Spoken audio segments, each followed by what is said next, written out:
Viral at ngayon nga ay pinag-uusapan ang nasabing ang tahasang pagbigkas at pag-post ng pangalan ni Carla Estrada na ngayon ay kasalukuyang girlfriend or fiancé na ng ex-boyfriend ni Carla Estrada na si Jam Ignacio. Well, wala naman nagiging pahayag pa rito si Daniel Padilla at hindi na itatanong sa kanya ang ngayon ay isyung kinakaharap ng kanyang inang si Carla. Ito'y matapos mag-post ang fiancé ni Jam Ignacio at sinabi nitong Carla Estrada, nananahimik ako, huwag mong idamay ang work ko.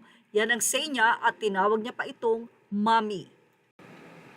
Nagkaroon naman ito ng iba't ibang reaksyon sa mga netizen, especially sa mga anonymous commentator sa Fashion Police. May kumampi kay Carla, may kumampi naman sa girlfriend ng ex nito.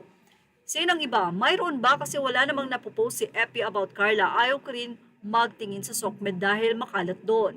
That means nag-direct si Carla sa work ng girl, mukhang tinawagan o pinuntahan niya ang trabaho. Kung totoo man yan, third party siguro ito sa girl kung hindi ano naman ng pakialam ni Carla sa relasyon nila. So hindi pa pala SOCMED ang ex, tanong naman ng isa.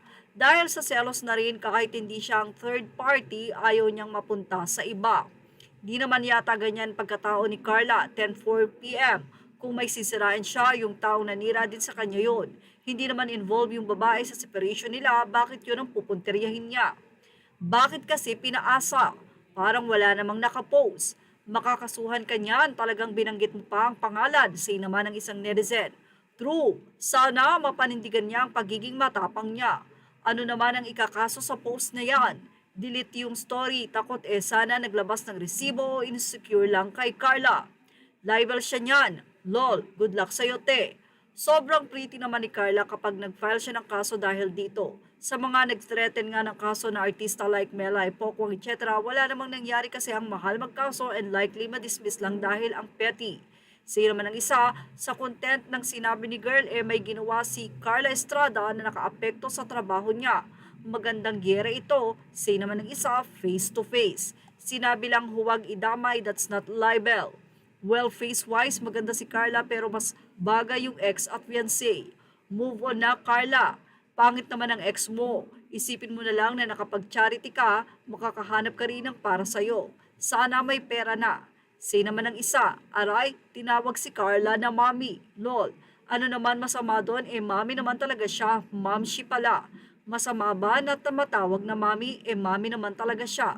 Say ng isa, ikaw ba naman tawaging mommy ng fiancé ng ex mo? Of course, the fiancé insinuating something that Carla could be a mom for both them, the ex and the fiancé. So nakaka-insult talaga yun.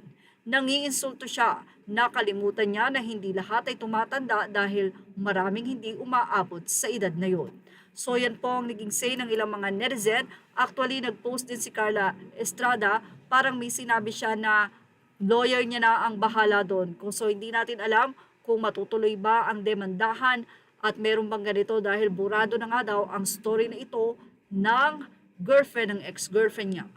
Ng ex-boyfriend niya, sorry. Yan po ang ating Showbiz Snap update. Images are all credit to the rightful owners. Thank you for watching Showbiz Now.